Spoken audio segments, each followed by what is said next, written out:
Shadows settle on the place that you left. Our minds are troubled by the emptiness. Destroy the middle, it's a waste of time. From the perfect start to the finish line. And if you're still breathing, you're the lucky ones.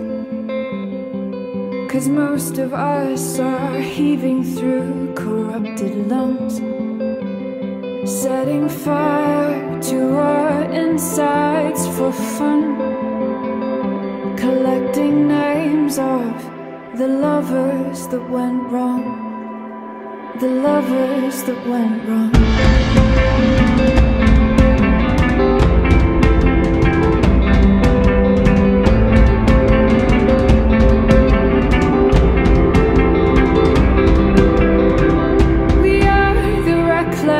We are the wild youth, chasing visions of our futures.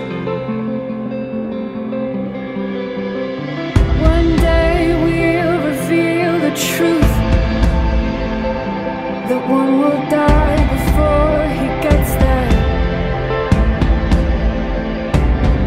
And if you're still bleeding, you're the lucky ones. 'Cause most of our feelings, they are dead and they are gone. We're setting fire. Hi everyone, thanks for taking the time to watch my performance. I hope you enjoyed it. As a dancer, I believe it is absolutely essential to provide a purpose behind your choreography. Dancing is synonymous to body language, and in order to communicate oneself, there has to be a purpose or motivation behind each movement. As I decided to further my research in the correlation between dance and expressing emotion through body movement, I decided to gain more insight from dancers who have had countless years of experience, but who aren't necessarily seen as typical dance professionals. I decided to interview 4 dance instructors and 1 former dance student. I asked them each 6 questions pertaining to dance and expressing emotion, and even dance as therapy. It was great to hear from such successful artists, and I'm very excited to share a few of their responses with you. To start off, I'll give you a little bit of a background about each woman, just so we can see where everyone comes from. First, we have Adriana Durant, who is a performer, choreographer, and teacher. She has her Master of Fine Arts from Ohio State University and her Bachelor of Fine Arts from Emerson College. She is part of a trio that's called Like You Mean It. This is based out of Chicago. It's an improvisational trio that choreographs and performs. Adriana was actually able to come to UW-Eau Claire earlier this semester and teach the dance students a class on improv. This class really enabled the students to focus on their emotional expression. Improv is actually defined as something that's created without preparation, so it really was the true emotions that the students were expressing at the time of their performance.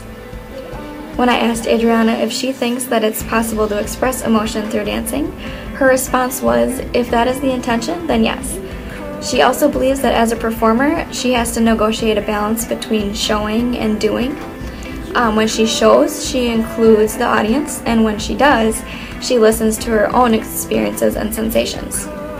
She feels as though she's performing her best when she includes both her actions and reactions alongside of the audience's response. Next is Sherry Dasso-Ryba. She graduated from the University of Wisconsin-Stevens Point with her master's degree in fine arts.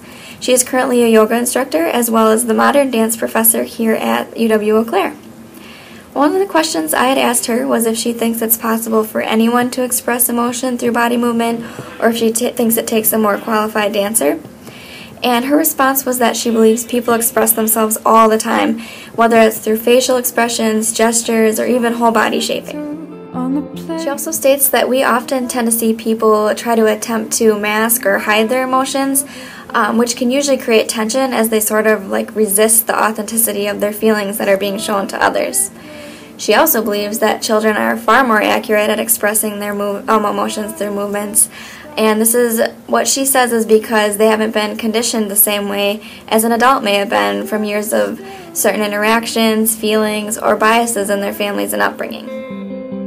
Lindsay Blum is a dance instructor at a local studio in Wisconsin Rapids called Dance with Pam. Lindsay attended the University of Minnesota, where she studied dance for 2 years until she decided to come back home to continue teaching. When asked if she believes if dance can be used as therapy, her answer was quite clear. She said, "Yes, for me it is therapy."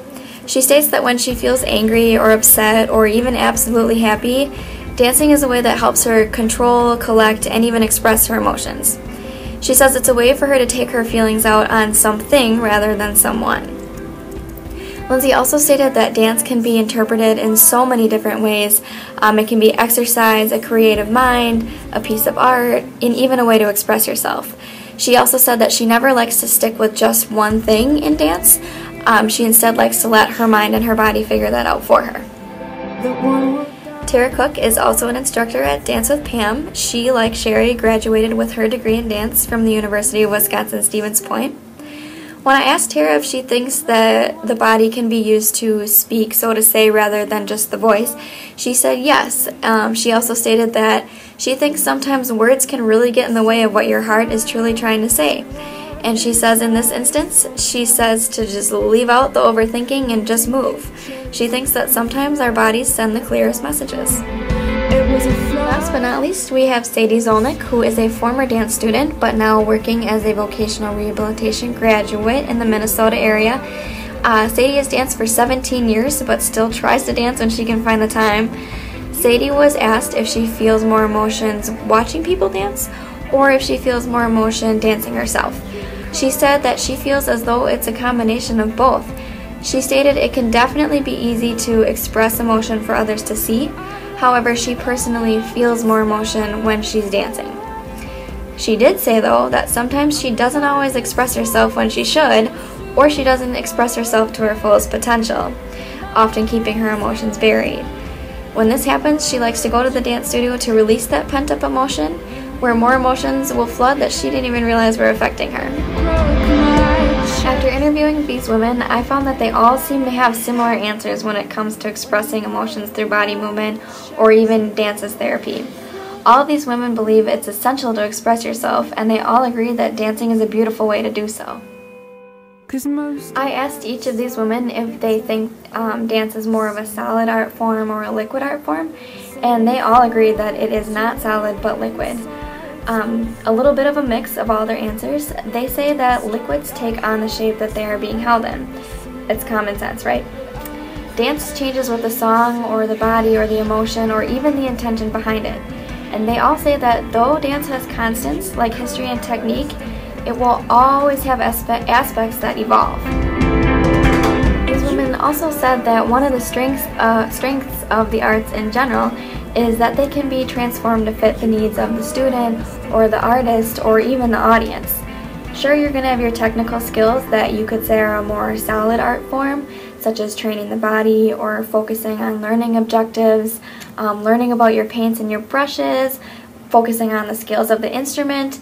These hard skills then sort of give the artist a more liquid range of expression or artistic choice. I hope this video allowed you guys to view dance as something more than a simple hobby. Dancing is truly an art, and it can be seen as something so much more than a routine. It can be a story that you can tell without using any words. I just wanted to say again, I hope you all enjoyed this video, and thank you for watching. Our minds are troubled by the emptiness.